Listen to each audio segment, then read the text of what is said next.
This is the Global Broadcasting Service, serving remote outposts since 1928. Hi, everyone. Welcome aboard the Walt Disney World Express monorail. Caramba, we have something really big for you today. Welcome, foolish mortals. Now then, hang on to them hats and glasses, because this here's the wildest ride in the wilderness. This is the DBC Pod with Phil Schoen and Jason Dodge. Hey everyone, welcome to this show for the week of February 6th, 2023.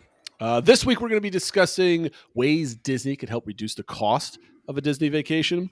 And this is funny because we had this idea last week, Phil, and then of course, like 3 days later, they said no, we won't reduce prices, and we were talking about the lightsaber at Disneyland, yeah, and then they came out and said they're not doing that at Walt Disney World. No. How dare you suggest Disney World reduce their prices? So I was kind of curious whether this is actually a good thing to discuss, but yeah, I think a good discussion might be had from it. We're also going to talk about the top 3 Disney vacation plans that we never did. I didn't put a lot of stipulations in this topic or top 3 idea, so I'm curious to see what's going to come out of it. Because I had some crazy things, like I had these crazy thoughts about like this would be great Disney vacation, but I'm like that never would have really happened. So I kind of kept it to more of like a realistic scenario. Our takes on Walt Disney World additions in the 21st century. And, of course, the DBC engagement this week is our Disney Confessions, which I'm excited to read some of the ones from our community and ours. But first, as usual, Phil, what is going on in our Disney World? Yeah, so the big news that came out from today is that the government did put forth the bill for that would outline the changes to Disney World's Reedy Creek Improvement District. It's been filed. It's 189 pages long. About 70 of them are laying out the coordinates for the property. If you read it through, it's like, and then go this way for 60 feet. And then you turn, it's like 60 pages of that. It's really quite boring. But I did leaf through the entire thing. And then obviously other people have made comments about it. The big thing is that while they talk about dissolving it, it actually at the end says it will not dissolve the Reedy Creek Improvement District, but instead it would change the name to the Central Florida Tourism Oversight District. Boring. There would be some things that were in there before have been taken out, so it no longer includes that Disney could build an airport or a nuclear power plant, for example. But largely it stays the same. There's some things in there about extra taxes they can have and stuff like that. But what the big thing is that now instead of being nominated by residents of the district, because there are people who actually live in Reedy Creek, the big thing is that the board of directors would now be named by the governor of Florida and be approved by the Senate of Florida, versus, like I said, being appointed by members of the district. Also, no one on the board can have worked with or for or have any sort of direct connection to any theme park in the last 3 years or be related to someone who has. So clearly trying to take control back from Disney dictating things. But I think the big thing is, will that be allowed to go? Because obviously having a district that, the people who live there own the property, but can't have an impact or influence who is going to be on there. It's basically, taxation without representation and not how any of these districts work. So There's definitely a number of things in there that makes me think this is going to go to court, but we shall see. Yes, it was going to go to court no matter what. Without getting involved in politics and all that other kind of stuff, part of this discussion. Yeah. All I'm going to say is this is just going to be a poop show. And if you actually read articles about it or see articles about it, don't bother reading them, because nothing's going to come of this whatsoever that's going to impact the way Walt Disney World does business in Florida, in my opinion. Just probably make a lot of lawyers a little extra money and stuff like that. But it's interesting. I mean, they did go for it. They did, say we're taking what we want the entire board and stuff like that, versus just like we want to have a member on the board or something. So they did go a little bigger than maybe I thought, but we'll see. In the end, I don't think it'll be much of anything, but it is the next step in that saga. On the complete flip side and completely different levels of importance, there were new meet and greets that have come out at Disney's Hollywood Studios. And these are, originally people thought this was just sort of like a one-time off, fun time thing. But schedules have now been released. So in the Grand Avenue area of Hollywood Studios, you can now meet Vacation Mode Goofy and Max in his Powerline outfit.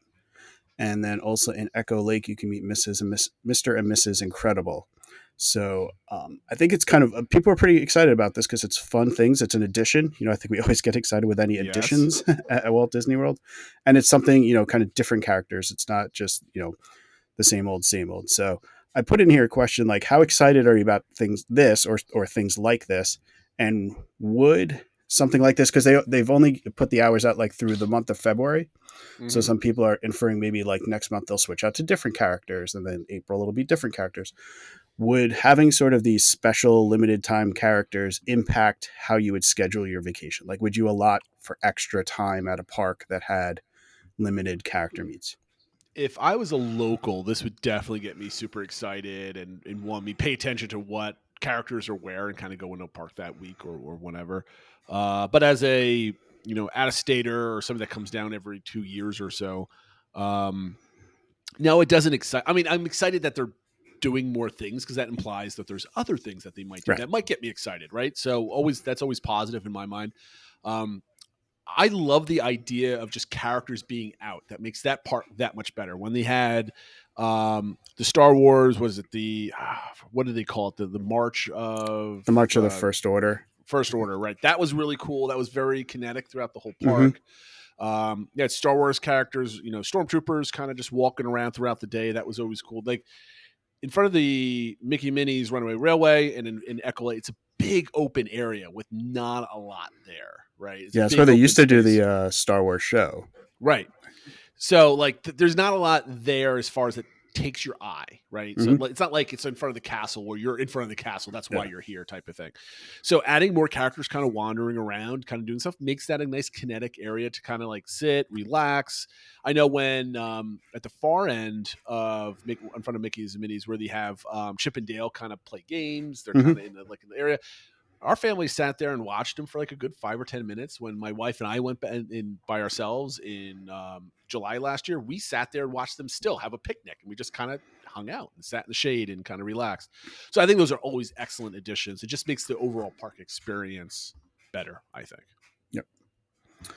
I think for me, it would probably depend on the character. I mean, I'm probably a little biased because it's Max in his Powerline outfit, so I'd probably make a special trip for that. But I think, similar to you, I'm excited that there's more kinetic energy and people out. And I think, it could, if it was characters I was interested in, if we were like park hopping or something, it's like, well, we need to allot a little extra time at this park because we might want to meet those characters or see them. I'm not going to plan a trip for it or plan an extra day at that park, but it might, put something, we pencil in something like, oh yeah, let's spend 15 minutes on that or something. So, and 15 minutes here, 15 minutes, all of a sudden there's a couple new things to do. So, and, speaking of things like this, there's a number of construction projects going on in the park. They're working on the Tree of Life. I think they're just cleaning up and kind of refurbishing the trails that go around there and kind of the animals that are carved into the tree. But that's always sort of an underrated thing in that park.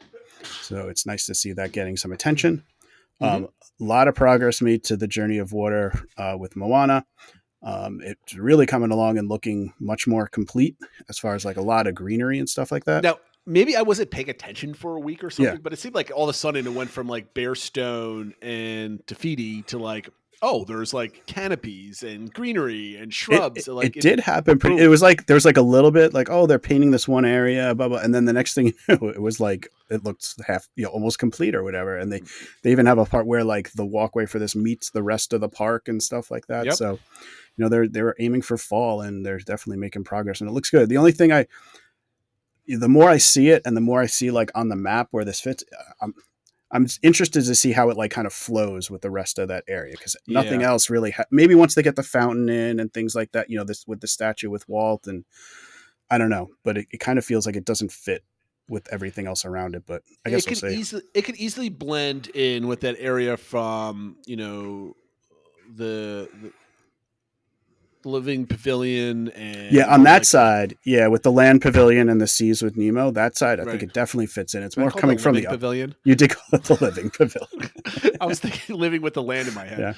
But like no, I think from the opposite side I can see what you're saying what is it going to look like. I just hope that there's more greenery rather than that small little area that this is being devoted to. I hope the shrubbery and the trees kind of spread out, so it's kind of more forest like as you're walking through. That would be really cool. That's what I'm hoping for, or at least kind of spotted around elsewhere, so it's kind of infiltrating a little bit versus just that sharp line for sure. And then similarly, they are gung ho already at the former Splash Mountain, what's going to be Tiana's Bayou Adventure. They have cranes over there. They're hard hat, people wearing hard hats going around. They've already started breaking into some of the walls and soffits and stuff to get in there. So they didn't just close it. Yeah, they're absolutely moving on that. So, I know some people are predicting maybe it'll be open, kind of mid 2024 or even spring. I think they're going to get this changed over. They don't, in my opinion, because you go read WDW Magic, you go on Twitter, people are either screaming about Splash being gone, that whole thing, and then they're stuff about like Tiana doesn't fit, and then people are on the forums digging into what salt mine, and it had slaves 200 years ago, and it like had an accident. So why are we it's like, guys, it's just going to be a log flume ride with like a cool story that goes through it. Just like relax. So I think Disney just like, let's get it out there so we can just say, here's a ride, talk about the ride, stop talking about all the other stuff. And the quicker it's out there and the quicker people are enjoying it, the quicker that becomes the story. They did also put out a lot more information sort of on the backstory, not really explaining what the actual ride's going to be, but what the area is, that it's Tiana's Foods and she owns the area now, and there's like a co-op, and she's going to have a celebration for all the people that work at the co-op, but then she's missing an ingredient or got the wrong ingredient. And it was a little convoluted, a little wordy, and a little like, is this really an attraction or is this like an HOA meeting or something like that? But they've definitely putting a lot of thought into it. Mm-hmm. So just hopefully that carries through when we see the ride, it like all makes sense. I think calling it a co-op is a little weird. From an adult point of view, that's fine. But like trying to explain to my 7-year-old what a co-op is. Yeah, exactly. I don't think that maybe like by the time it's her adventure, we're just going to go on hunt for some ingredients. Yeah, I'm sure that's right? What it'll come out like. Tiana's throwing a party and we need to help. Like, that's what it's going to be. That's it. And sort of related to this, there are a couple of rumors coming out. One is that there were Imagineers seen at Pecos Bill in the Tall Tale Inn and Cafe. That is the food area very close to where Tiana's Bayou Adventure is in.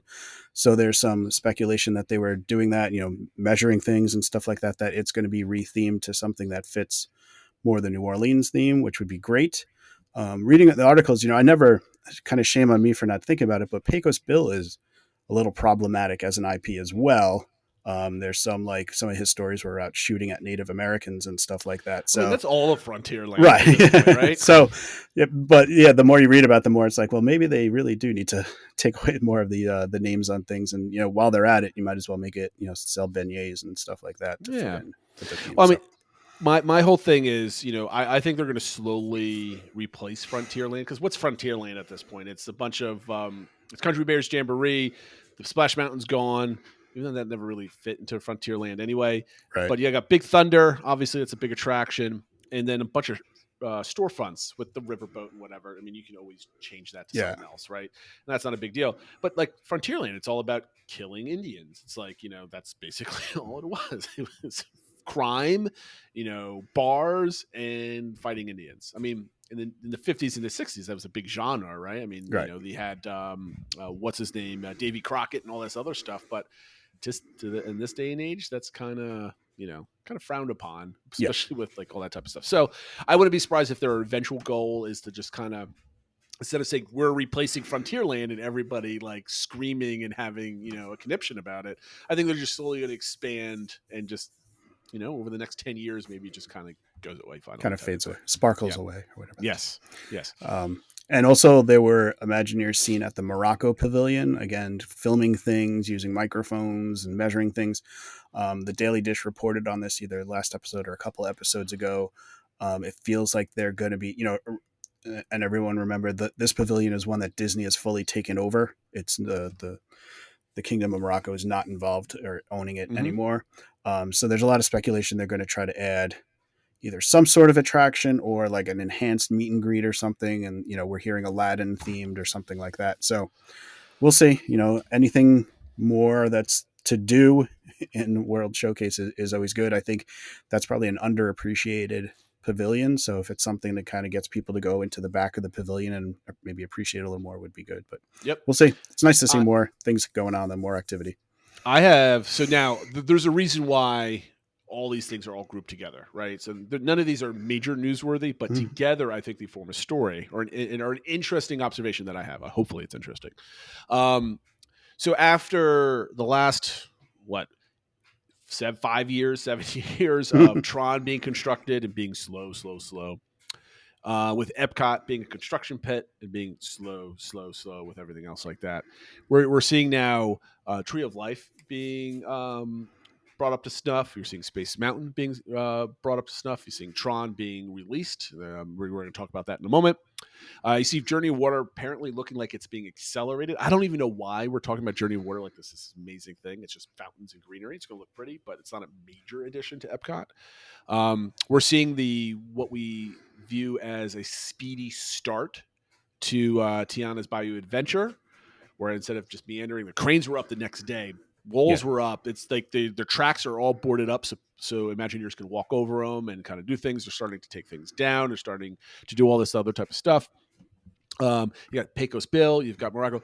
To me, it sounds like there's like a renewed effort to start doing more projects, or at least completing the ones that are ongoing, and maybe doing some maintenance that was well needed. Yeah. So let me ask you this question, which I'm leading up to. Is this just okay? The 50th is almost over. We're going to do a whole bunch of different stuff and get ready for the next step, or is this more of transition in leadership and a more focus on, oh my God, we need to spend money in the parks, and it's like they're finally doing it? Like, what's the impetus? Is this all just was going to happen anyway? Because to me, it's like all this happening at once is kind of like not a coincidence.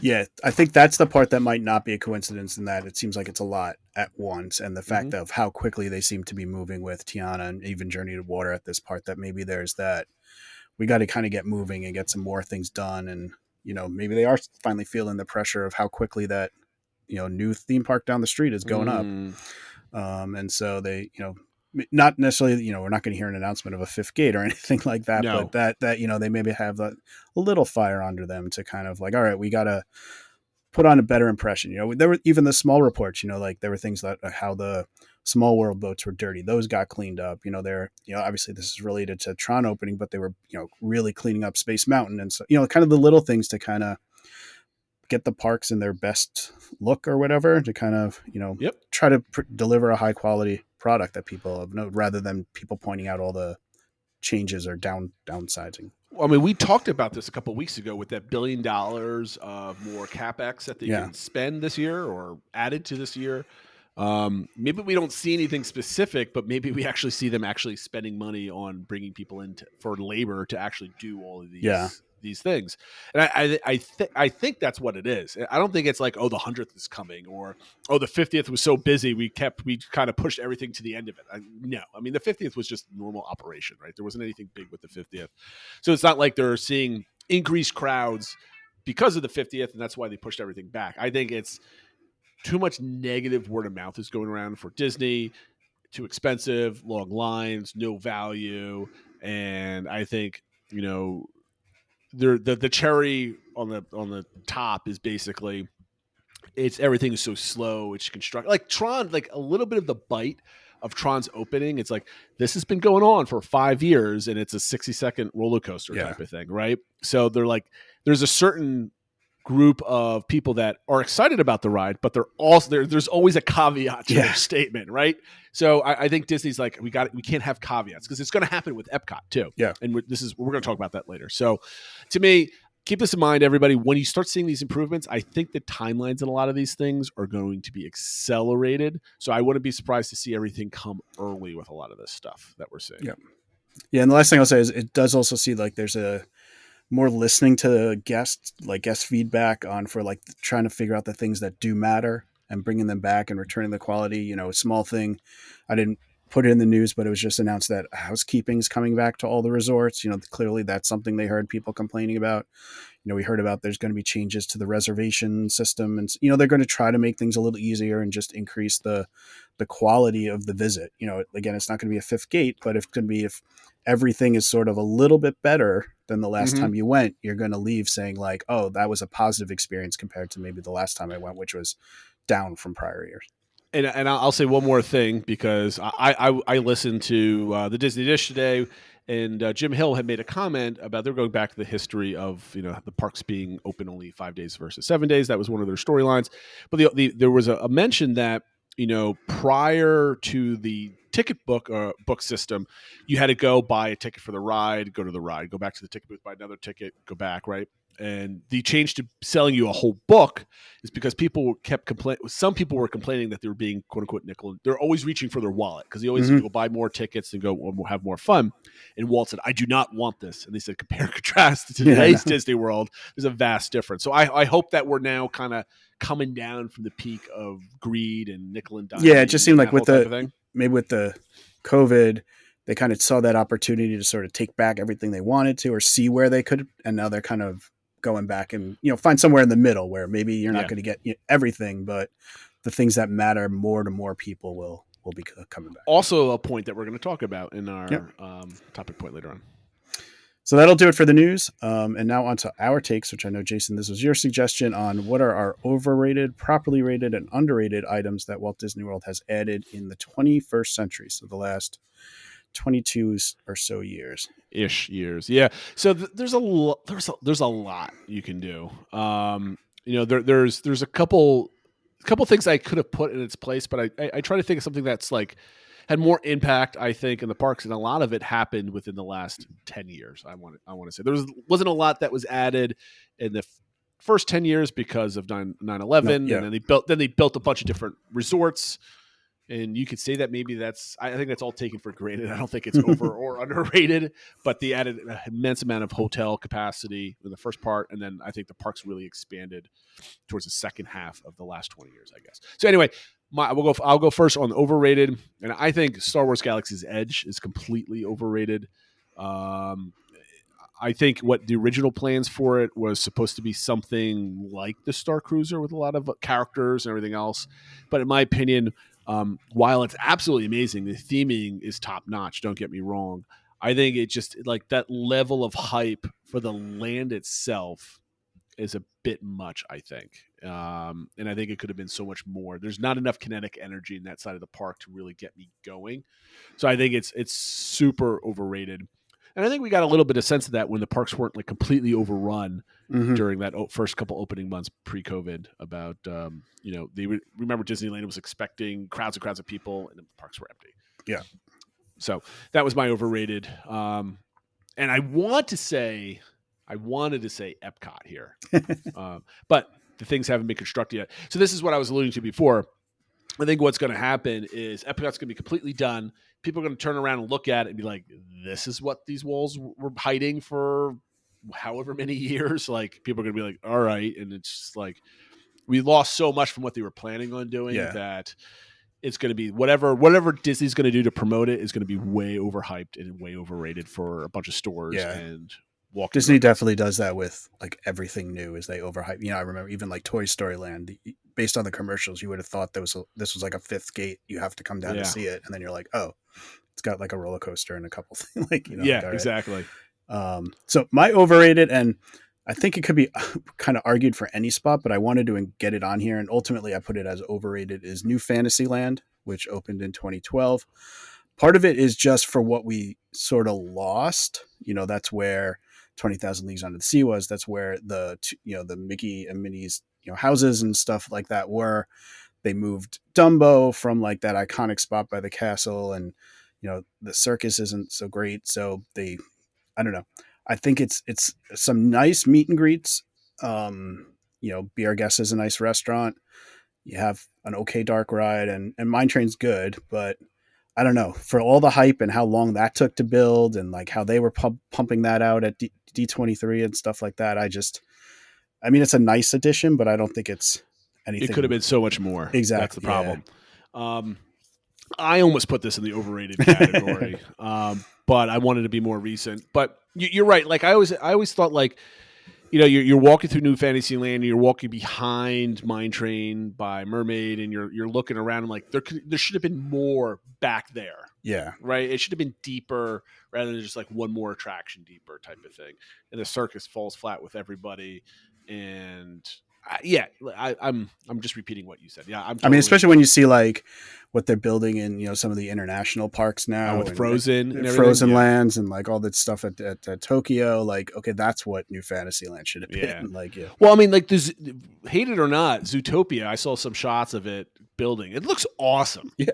It looks amazing. I'm like, I want that in our parks. And we got a little bit of it at Galaxy's Edge. Don't get me wrong. Yeah. But like, Pandora is wonderful. I just think they lost, like, this is their marquee park, right? So I think if we ever get the Beyond stuff, right, the villains area, whatever, I think that is basically going to really complete Fantasyland, if that's ever a thing. Yeah, that'll almost be like new Fantasyland. Right. So my properly rated for this one is Pandora. I think, what was that, 2017 when that opened up? Mm-hmm. Yep. I think it's properly rated. People still love it. People go in that land. Part of that land is always crowded. It got two major attractions. One e-ticket. What is Navi River? Is that considered a D ticket attraction? It's C or D. Yeah. But like, that's what a land should have. It should have a lesser. Well, I mean, they're both flooded with people every single day, but that boat ride should be kind of like a lesser line. Yeah. And the Flight of Passage, to this day, is one of the best rides in Orlando. And if they expand upon that, people would be super excited for that. So I think it's properly rated because people aren't like overhyping it because it lives up to the hype. Yeah. Especially with the design and the surroundings, and it's definitely not underrated at all. So I think that's like a properly rated addition by Disney. I agree with that. My properly rated is actually at the same park, but it's Expedition Everest from 2006. This was a huge addition at the time to the park, but I think people just recognize it as a really good coaster. You know, arguably probably not compared to Guardians now, but you know, it's arguably the best coaster in all of Walt Disney World. Amazing theming. You know, to this day, it still gets talked about being one of the best queues. Oh, absolutely. You know, and that sort of thing. But at the same time, I don't think people are planning a trip anymore just to see it. I think people know what it is. You know, if you go in the morning, you don't have much of a wait, and but you know, during the day, it builds and stuff like that. And people that like coasters really enjoy it, and it is what it is now. You know, I haven't been to Animal Kingdom bunch in 2022. I have to say, like, the way they constructed the different areas, especially Asia, they've done such an awesome job. And I have high hopes that they kind of match that with whatever goes in Dinoland, whether it's Moana or Zootopia, whatever it might be. Just the sounds and the sights of that quadrant of the park are absolutely phenomenal. So, and the thing is, properly rated is perfect because no one ever complains about Expedition Everest, and no one ever, you know, hates on it either, or hates on it or praises it too much. It's just like, it's really fun. Go on it, and that's basically it. Yeah. So my underrated addition to Walt Disney World is Disney Springs and the big stuff that they were doing. And I guess it's somewhat open in 2016 or so. I know it was still heavily. Yeah, it was kind of in 14, stages 15. and stuff. Yeah. And I think it adds such an immense dimension to your Disney World vacation if you're so inclined for food and drink and kind of live entertainment type of stuff. I think it's like the little brother of Epcot without the nostalgia and everything else, because there's some really good shopping, and I usually ignore all the other stores, the branded, you know, Izod and stuff like that type of thing. But it's really pretty to walk around. You can get really good adult beverages. It's a supremely themed at Christmas time. It's my first time down at that point. And it's uniquely like a themed mall, which we don't get a lot these days. And great food, great drinks. And the best part is, no matter where you are, there's always some entertainment going on. And that's how I kind of envision what the festivals at Epcot should be. And we were talking about this, how they've turned into just food booths and that's it type of thing. So I think it's underrated. And a lot of people don't go. They don't like going. But you know what? I think it's worth going in, assuming the crowds aren't like obnoxious and stuff like that. Yeah. that is the downside. I think sometimes you can go. It can be, especially in the evenings on the weekend, it can be kind of crazy and stuff like that. But I do like it at the evening when it's cooled down a little bit, and they usually have even more musicians out and stuff. So I agree with that. That it's if you kind of see it as only like, oh, it's just stores, I can go to the mall by my house. There's more to it than that, and it's a little bit different than probably what most people have near their homes. So it's worth checking out. Yep. The only downfall is like anybody can go, right? You don't need a ticket to get in. Yep. So there's potential for overcrowding and riffraff and teenagers running around. It's like, it's a mall, right? Yep. So that sells a lot of booze. So I think that's why some people stay away from it. Yep. My underrated is the Skyliner. Came out in 2019.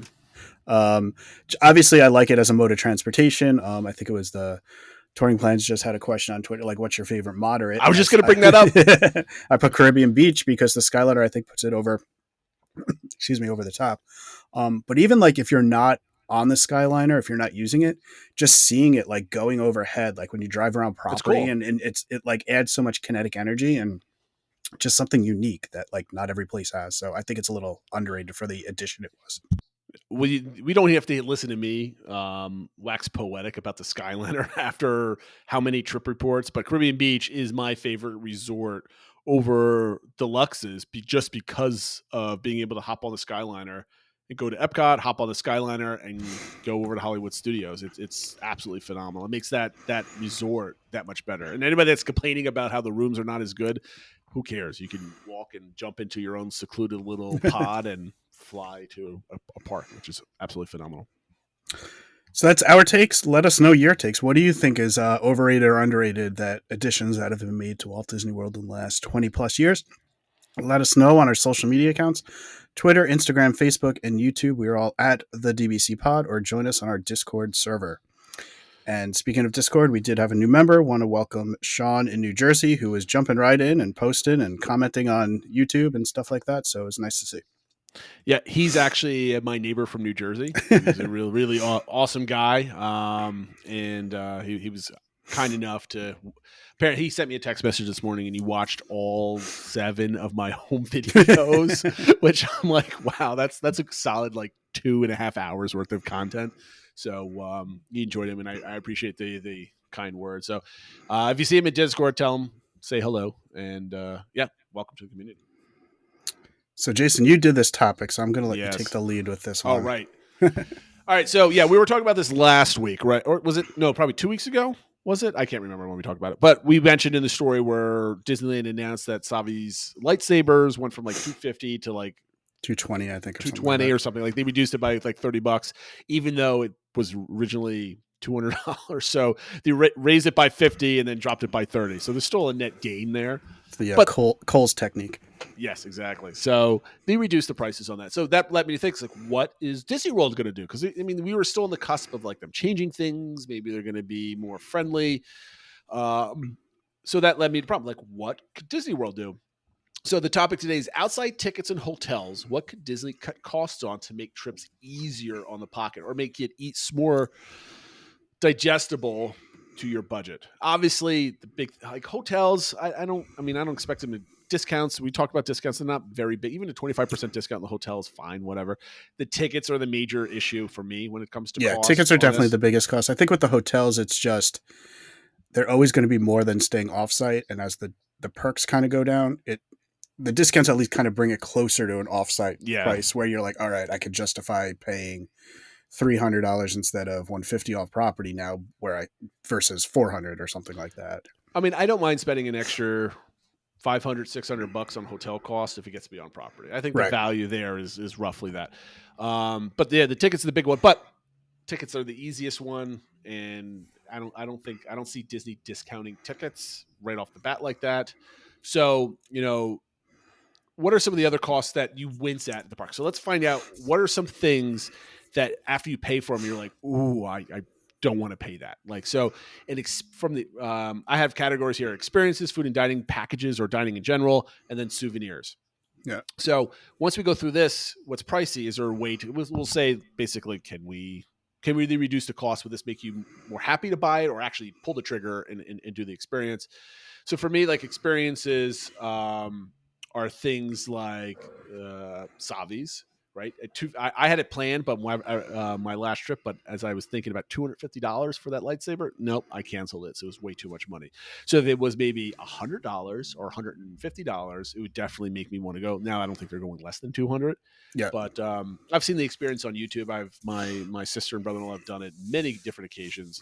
It's just not something I don't think is worth the money. What are some experiences for you that cost money or extra that you think are too expensive and make you do it? I think for me the thing is things like that, or connected to dining, or more souvenir related. The ones that are pure experiences, I think, are pretty fairly like tours and things like that, I think are generally good prices. One way I think they could do it, maybe creating more bundles, or just things that they bundle in with the whole vacation package. So maybe they do like a Star Wars bundle where you get like your individual lightning lane for Rise and a lightsaber and a droid or something for $300, or something like that, where you just add it on to your total package, where you kind of getting that whole Star Wars experience, and maybe a dining credit for Oga's, or something like that, where it's kind of like it's still like pricey, but you kind of feel like, all right, it's all bundled in. I'm having this entire like experience, and as a combined thing, it's not so bad. Or and we could do that for other areas as well. Yeah, I mean, experiences. There's not too many paid experiences that you find on your normal vacation, in my opinion. But I didn't know where to tuck this in. So you've got things like the Candlelight Processional and other dining packages for like Fantasmic and all those type of things. I do not like the fixed price menus. Right? We talked about this last week. Sometimes I want to go. I mean, I understand why you don't want people making reservations and getting one appetizer and 4 glasses of water and calling it a day. But I also don't want to spend $60 a person when I go into a restaurant to have an experience. I mean, I have no problem spending $20 to $30 a person to get like one entree and everybody gets a soda or something else like that. I have no problem doing that. But $60 is way too much. And then you have to add another $10 or $20 to guarantee the spot at Fantasmic or Candlelight or anything else like that. It just gets absurd at that point. And then even with like Candlelight, I felt like we paid that money. I forget how hundreds of dollars it was for a meal, and then we still had to get there like an hour early. To get a good seat, so it's like, what exactly did we pay for and stuff like that? So, well, you paid for the privilege of not risking standing, right? Back, right? Obviously, that type but of nonsense. But in the prefix type stuff, I'm finding I think is going to start biting them in the butt a little bit as people start not spending $50 or $60 per person when they're on vacation anymore. And the other portion of this, at least for food and dining type of stuff, is like the character meals are they were always expensive, but I think they're getting even more expensive now. I'm not too I don't think anybody likes spending the money on those type of things, but I think those are getting crazy a little bit. And then I had the one other experience that went right through. Well, I think a lot of those, especially the character meals, it was a little easier to tolerate when they had the dining plan, because you just paid for that ahead of time. And then you used your credits and you enjoyed it, and your kids, saw the characters, and you didn't really think about it. But when you're there now and the bill comes, and you're like, wow, I paid $300 for my kids to like hug Winnie the Pooh or whatever. It's like, it kind of takes away from the experience. The other thing I was trying to think of, and I remembered, are the dessert parties. Right. I understand the value of $125. You got a lot of food and you get to sit down and have, alcoholic beverages. There is a value there if you're a single adult or you're there with a significant other. Like $200 something dollars. No, you don't have to tip anybody. It's all buffet. I think there's value to that. But as a family of 5, I am not spending $600 for a dessert party.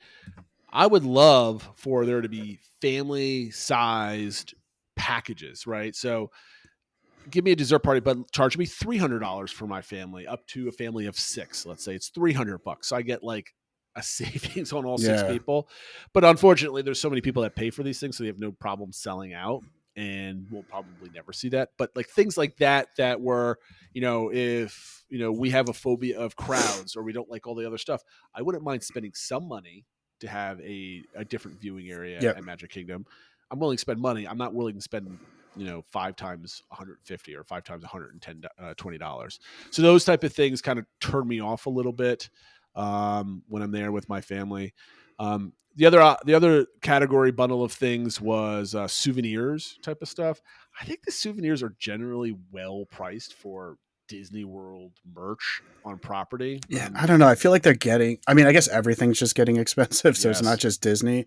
But I remember last time I was down there, and it was just like really like $40 for a T-shirt, or Right. I just felt more often than not, I was like looking at, so I was like, oh, that's kind of cool, and then be like, oh, it's $50. No, it's not that cool.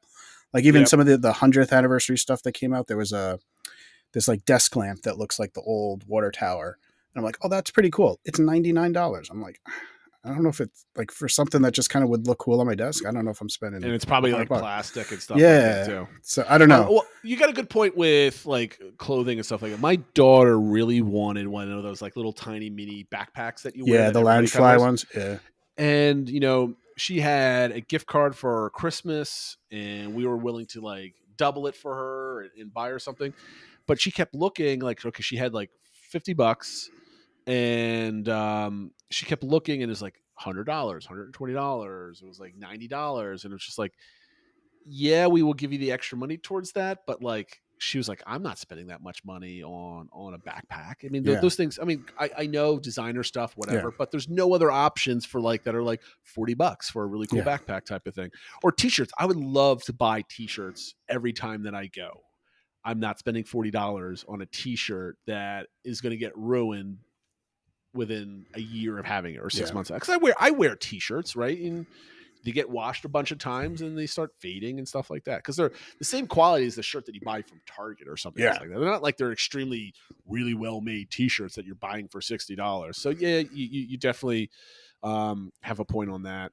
I just reading your note here, reducing credits for dessert parties. I didn't read that far. Yeah. Well, that was like, what are things that Disney's could do? And I don't even know the way to achieve it, but I feel like a lot of the extras that you talked about, dessert parties, paying for after hours events, or even paying on site so you get the early access, a lot of them are all designed about skipping lines or reduce, Genie Plus, stuff like that, or trying to avoid crowds, where it's like, if somehow they could control crowds better, even if that meant your upfront ticket was a little more, but I didn't feel like I had to add on all these extras, that I could just walk up and watch the fireworks show and like not Yeah. worry about it. Like, I feel like I would feel better about the money I spent versus spending the money, for those tickets that are thousands of dollars for my family to go, knowing that I'm probably going to have to add Genie Plus. I'm not going to probably, if I want to see Happily Ever After without stressing too much, I'm probably going to do the dessert, or whatever.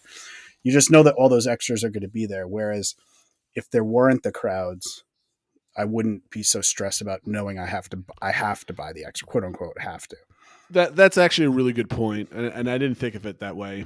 Is all these add-ons that we're complaining about are solutions to problems that Disney itself created, right? The allowing too many people in the park, so give us more money and we'll alleviate those problems for you. And I think Disney has a long way to go for, we were just talking about all the construction stuff. Like maybe they're on the upswing of getting back to caring about what the customer says, because I guarantee you, as reservations go down from their peak, I'm assuming they were at their peak, and even if they're flatlined or whatever, they have to do something, because the bad word of mouth coming back from that park. I mean, everybody's still loving their time there, right? No one's complaining about the experience. Well, some people might be, but most people are enjoying their time. But their main complaints are crowds, and cost. Yeah, and I think some of the quality, like I noticed this ride was down, or this was dirty, or like that sort of thing, which is something they certainly can take care of. Or we're missing that, like we only were at Hollywood Studios for one day and Rise was down. Yeah, exactly. And I'll never see it. I mean, I'm sure that happens quite a bit. But I think it goes back to word of mouth is going to start slowly spreading. So you're going to have, I still have a 5-year-old, or she just turned 5. So I'm still having those conversations with families where they're going to Disney World for the first time. I'm imagining that once my youngest is like 8 or 9, and you're no longer in the company of people going to Disney World for the first time. They've already been already, or they're never going to go because their kids are older now, that type of thing. But I'm still in that sweet spot where we're sitting in a Chuck E. Cheese or a gymnastics place having random conversations with other parents that you don't really know, and somebody brings up Disney World. I suspect conversations like that are going to be happening. Oh yeah, we went last year. It was a lot of money. It was okay. We had a lot of fun, but it was a lot of money. That might get that other person saying, well, they're not here screaming from the rooftops like this was the most amazing $10,000, $5,000 that they ever spent. And that might deter 10% of the people from going. What does that mean to the bottom line of Disney World? So, again, I think we're going to be, at least me personally, I'm going to be looking for a pattern of things changing at Disney World that kind of starts trying to turn that conversation away. And it's going to be very slow. I don't think it's going to happen fully until a lot of the stuff that they're building is finally done and we can turn a new leaf type of thing. So we'll see. I can't think of anything else that they would cut. I remember, I realized as I was writing this topic, I just wrote myself out of basically the cost of the ticket is the most driving factor that probably will prevent me from going within the next 8 months. If I would want to do an annual trip, but having to spend, like $600 a day for my family, it's just, I don't know if I can do it again anytime soon. I have to heal from my recent expenditure at Disney World. So we'll see. Okay, so we want to get into our top 3 Disney vacation plans you never did. So this was another topic I came up with, and I was thinking, with Disney Confessions that we're going to be talking about next with our DVC engagement this week. So confessing is usually the theme is I've never done X, right? So that got me thinking, it's like, what are some of the plans I've done or thought about doing or came close to doing that I never did, right? So how do you want to do this, Phil? You want to go back and forth, or do you want to do all of mine and all of yours? Why don't you just do all of yours and then all of mine? Okay.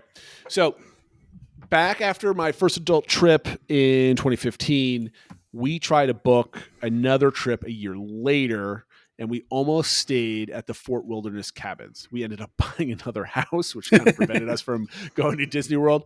But, we almost pulled the trigger several times staying here because we were going down there with my mother. So we were a family 5, and then we were a family 5 plus a 1 or 2-year-old. And then we were a family of 5 with my mother going down. So we would need that 6th person.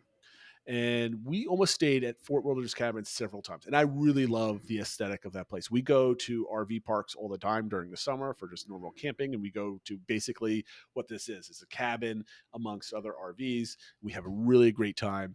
But the cost is, well, what are they? Between $400 and $600, depending on the time of year and discounts. And not only that, you are required to rent a golf cart to get around. Or you're going to be getting lots of buses to go all over the place. And that's just another $150 plus. I don't even know what they are now. It's probably north of $150 now a day to rent one of these things. And that I can't justify $600 for staying in a cabin where I have to walk everywhere to do it. But we almost stayed there plenty of different times. And I always wonder, would I really have a good time going there, or is it a little bit too rustic for a Disney World vacation? So I always think about that. Speaking of 2016, we almost did a bounce back trip for going from 2015 to 16. And then again, it was ultimately the trip that we got canceled because it happened in March of 2020. So there's 2 vacations that we almost did where it was like we did our big family vacation and we're going back within the next 7 months, right? So that almost happened twice. That's not happening this time because Disney World is now 20% more expensive than it was back then. So it's kind of tough. But we almost did like the bounce back, like the crazy family that just keeps going to Disney World, spending way too much money doing that. And then we talk about our weekend trip that we did in 2021, where we went down Labor Day weekend. And my wife comes out, let's go to Disney World. Let's surprise the kids and take them down.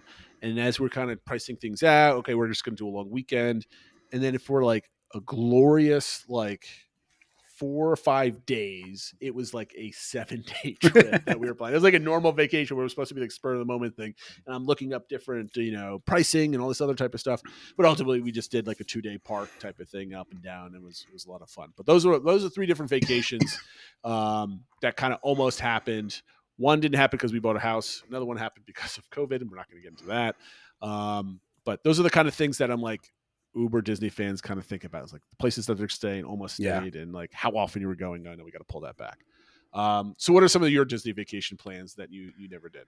Yeah. So first, this didn't make my list, but when you mentioned about the Fort Wilderness cabins, at one point when I was like looking at, I think it was for one of our trips, just like, how can I do this a little cheaper? And I saw you could rent like an RV that they would like gets delivered. Like, so you rent the camping spot at Fort Wilderness, and then people like bring you the RV and you stay in the RV and stuff like that. I was like, oh, that could be kind of fun, and that's probably a lot cheaper than staying in a hotel room. I'm like, no, it's not. No, it's not. No, the hookup is like $300 a night or Yeah. something else like that to like get power and sewage. It's like I did the same thing because like, what if I rent one and we just drive down? What's the cost of renting an RV versus the cost of staying there and the plane tickets? And I'm like, oh, with fuel costs, I did. I had all the math set up. I was like, this is way more expensive. Yeah. So I'm with you on that one. So for mine, I did struggle for a little bit because I feel like most of the trips I think of we wind up doing, even at least in some form. But I think the big one for me was we did have plans of doing our quote unquote year of Disney, which was going to go from like around, the summer of 21 through the summer of 22. The 50th would have been part of that, but then we would have fit in like maybe another trip with the holidays or going for 4th of July, spring break. Like we would have fit in a bunch of trips, but the key to that was having annual passes, and they stopped selling annual passes. So that went away. And then obviously, the parks weren't really fully back. So did we really want to do our year of Disney with like a 50% version of Disney and stuff like that? So obviously that didn't happen. Who knows? Maybe we'll do that sometime, but that one fell away. One that we actually priced out to do a cruise on the Disney Wish when the Disney Wish was first announced, because we were really kind of impressed with the layout of the restaurants and stuff like that. We thought that would be really fun. Had it priced out, and we're like, nope, can't do that. And then the last one on here is, and this one I think is still something that will happen, but I feel like it's sort of been penciled in several times, is to go to Disneyland Paris. So we've never really like gotten serious about that one. That one's just kind of always been out there, and it's still currently out there for maybe next year. But that's kind of my like, we'll get there someday, but it keeps kind of getting pushed out. So part of me wanted to give you a caveat to this one is I kind of did it as trips that like actual trips that you planned that got changed. Yeah. I was also thinking like segments of your trip that were done. So like if you were going to do like a Disney cruise, but you also planned a week at Disney World, but you canceled out the Disney World part and just did the cruise type of thing. Some of the things were like, I was going to do one of my trips. I think it was the 2019 trip. I was pricing out renting DVC points and doing split stays. A lot of those got canceled because I'm like, with the little ones, where I stay does not make a difference. Yeah. Our most recent trip down last December, I had priced out Animal Kingdom Lodge, doing the same thing that you did. I'm like, you know what, with my family and everything else, in the length of our stay, I don't think it's worth it. So we did a lot of that stuff. Were there any plans where you were going to Disney World, but you modified within the 6 months of going or whatever that kind of just changed things around? So I can't really think of a family one. I do know, like when I went down for my solo trip for Destination D23, I did toy around with, because there were like room deals if you book through D23. And I was kind of like, oh, well, if I could get it at a good price, it'd be fun to do, like stay at the Polynesian or something like that. But either by the time I was able to book, they were all gone, or even the discounted price was still like way more than I wanted to spend for. So that was definitely one thing I considered.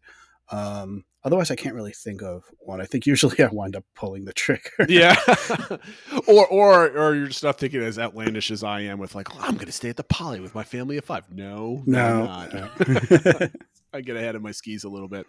All right. So if there's any crazy Disney vacation plans that you guys had out there and you want to share with them that did not happen for better or worse, we don't need any tragic stories or anything else, but like things like you were going super excited, then you finally had a moment of clarity, like, I'm not going to spend this money on this. I'm going to have a regular Disney World trip. Yeah. So we'd love to hear them. All right. Next is Disney Confessions. This is the DVC engagement from last week. I'm pretty excited about this one. How do you want to do this one, Phil? Do you want to go over the community and then do ours, or do ours and then the community? How are you feeling tonight? We could do the community. Why don't we start with the community and then wrap up with ours? Okay. Do you want to read them or do you want Yeah, me to? sure. I'll go through a couple at least. So Doxy commented, one of her true confessions is that she's never had a Mickey pretzel. And there are several Disney movies that she hasn't seen, including Hercules, she cites. She said she did not like Citrus Swirl at all, has never ridden Tower of Terror, has no interest in riding Tron, doesn't even know what Tron is based on. I'm like, it's based on Tron. But I then explained what Tron was to her and said there might be more. Okay, I want to comment on this one. Yeah. So, Citrus Swirl, I can understand not liking it. It's a specific flavor, and it's fine. So I don't think that needs to be confessed. I mean, everybody has their preferences on food. Not have seen Hercules. I get that. That was like that era of like coming off the the 90s and all those other ones, and that one's easily missed depending on what time of your life it kind of had.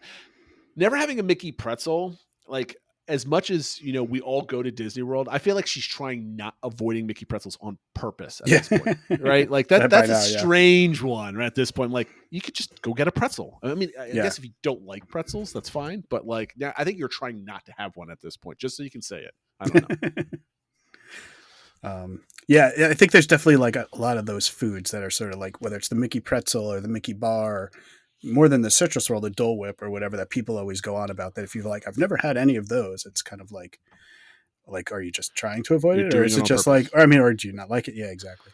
You're being the Rian Johnson of Disney food by upsetting expectations, I guess. T.O. Madden posted that at his Disney convention, he's never seen the Beauty and the Beast show, despite Hollywood Studios being there, his favorite park, and being there at least 10 different times. That's not bad. And considering that he thinks the only other currently attraction open that he hasn't done is Guardians of the Galaxy, which just opened. So it kind of just seems like that's just the one random thing. He's done everything else, but just has never made it to that.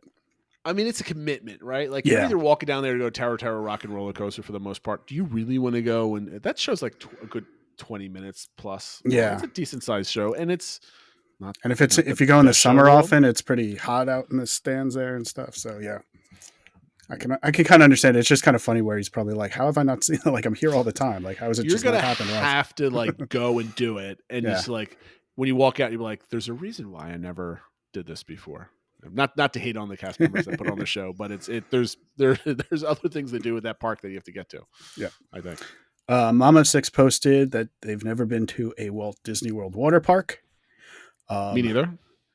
She doesn't like Disney Springs. Her kids hate it with a passion. Saying that it's too crowded, too spread out, and not enough shade. That was going to be one of my things when I mentioned with Disney Springs. Like, it's awful in the summertime where the heat and the sun kill you until like 8 o'clock. Yeah, if you just go during the day in the summer and you're just like thinking it's just shopping or whatever, you're probably going to have a miserable time. But, awful time, yes. Yeah.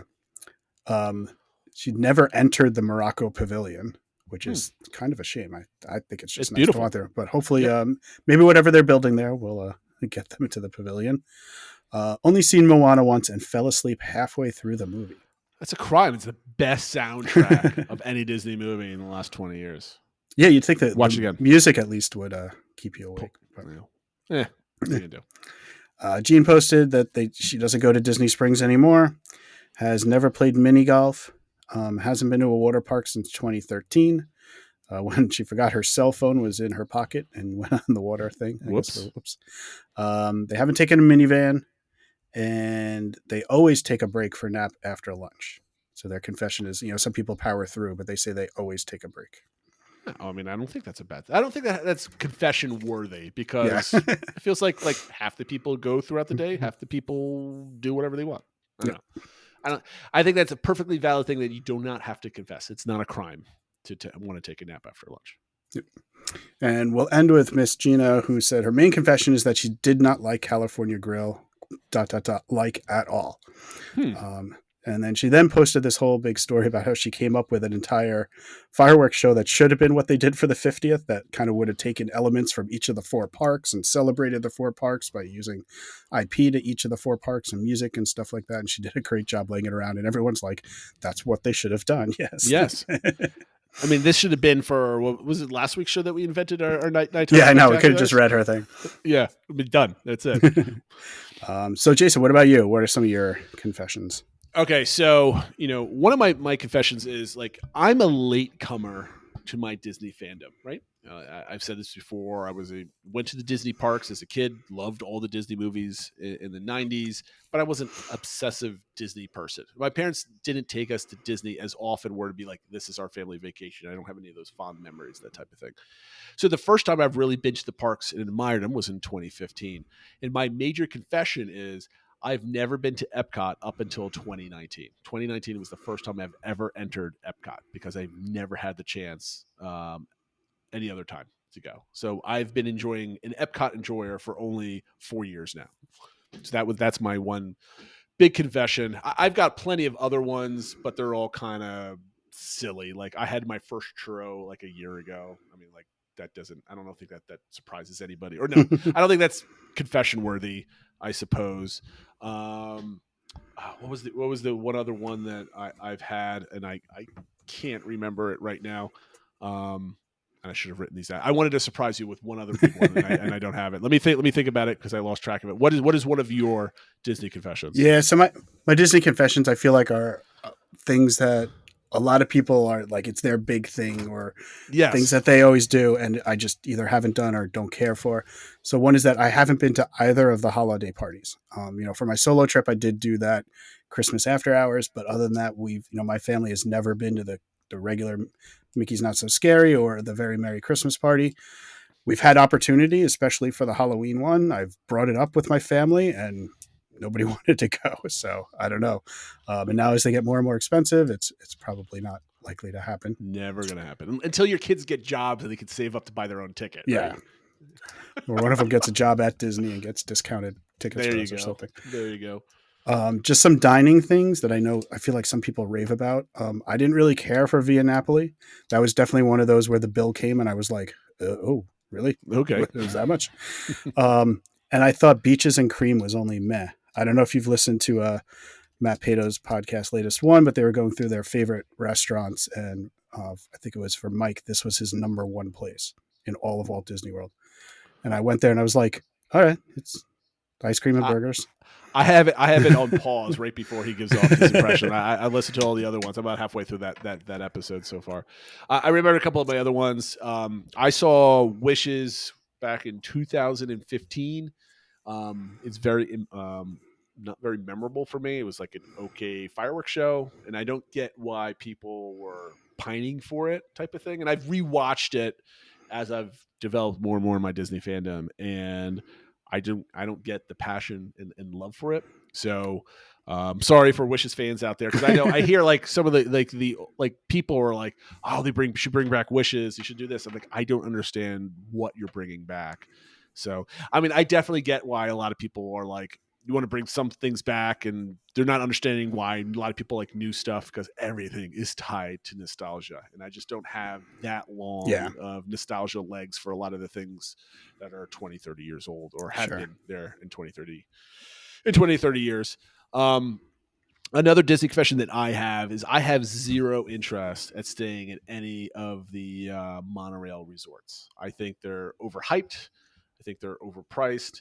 And I know so many people like on their bucket list is staying at a monorail resort.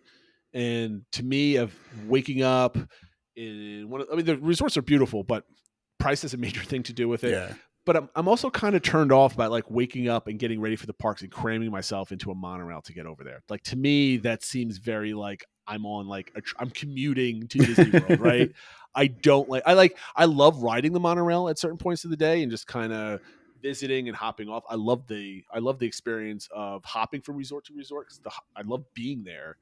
I just don't have any desire to stay there for a whole week and have to deal with that like at rope drop or coming home at the end of the night, because I've taken the monorail to the TTC at the end of the day, and that's a nightmare experience, and I wouldn't look forward to that if I'm spending $800 a room. So that's my other confession. Give me Caribbean Beach Resort all day long. I'll be there hanging out at the Banana Cabana all night, hanging out, having a good time. So those are my Disney confessions. And I've been hiding the Epcot confession from you for going on 2 years, Phil. I didn't want to judge me until you actually met me. And it's all right. I think everyone's coming around, and they are learning to appreciate, the greatness that is Epcot. It is. And maybe I'll end with my last confession. I think staying off property is okay. You don't have is to stay okay. on property. To me, I completely agree with you, because there's a huge chance that the next time we go to Disney World is going to be off property, right? I'm already like, when we stayed at what was it, the Silver Lake Resort? I think I stayed. I think that was the name of the place I stayed at, by Animal Kingdom Lodge. It was a beautiful like condo like property, had bedrooms and kitchens and everything else, and it was a quarter of the price of the Disney resort that we stayed at Caribbean Beach. And I'm like, my wife's already commenting on it. It's like the first day of our vacation. I'm like, you know what? I just have to like gird myself to be like, the next trip is going to be like, it's going to be off site. I've got to try to scrub the Disney resort as part of the Disney magic. So I'm not upset the next time that we go, because that's probably what's going to enable us to go to Disney World for an extended period of time, is staying off site, especially if my mother comes with us, and we're a family of 6. Like, I'm not looking at booking 2 different rooms for that type of thing. So no, I think that's an excellent, I don't think that's a confession worthy. I think that's a survival worthy thing to say, because that's the only way you're going to get to Disney World sometime. I was going to say, that's what my wallet whispers into my ear every night. Stay off site. Stay off site. All right. I think that was a great episode, Phil. Did we forget anything? The only thing I realized in our news, and just the cast member previews of Tron have begun, and there was a lot of stories going around about how people weren't fitting in the mechanics. It's kind of a similar issue to Flight of Passage. I don't know if we wanted to get into it, maybe save it for a future trip when more people get to experience and stuff like that. But people of riding it are having an absolute blast. There's some amazing videos going around on Twitter right now of like how it looks at night with the fireworks behind it and stuff like that. So I think kind of what we were thinking is that it's going to be an amazing sort of background addition to the parks, even beyond just the ride, seemed to be coming true. And it just seems like they did a really good job with the theming on this one, and we'll see how it goes. But hopefully they figure out how to get more people to fit. And they do, at least as a backup, have 2 of the cars have special seats at the back that kind of are just like regular roller coaster seats, not the bike ones. So larger people can fit in those, no problem. And I heard at least one person said, a cast member told them they're going to be getting more of those. So makes sense. That's good. For those that are following along in Discord, we're recording this on a Monday night. I think our friend Zach, friend of the show, went on about an hour ago, I want to say, roughly. So he's up there with the cast member previews. Got some really awesome pictures of the queue if you want something to go with a personal story of him kind of riding through it. And there's also, like you mentioned, Fat Manatee posted a really cool video of Tron and the fireworks. So if you're looking for that video that Phil just mentioned, it is in our Discord from tonight, so you can go in there and scroll through and find it yourself. That being said, guys, we really appreciate you watching and listening. Make sure you like and subscribe and do all the fun different things. Make sure you get into Discord and join the conversation on the best things in the last 20 years that Disney added to the parks. I just realized we don't have a DBC engagement for this week, so we're going to come up with one and we'll promote it. That's my fault. I forgot to add one at the end of the show. And then we'll talk about it next week. So have a great week, everybody. Take care. Bye all. Take care.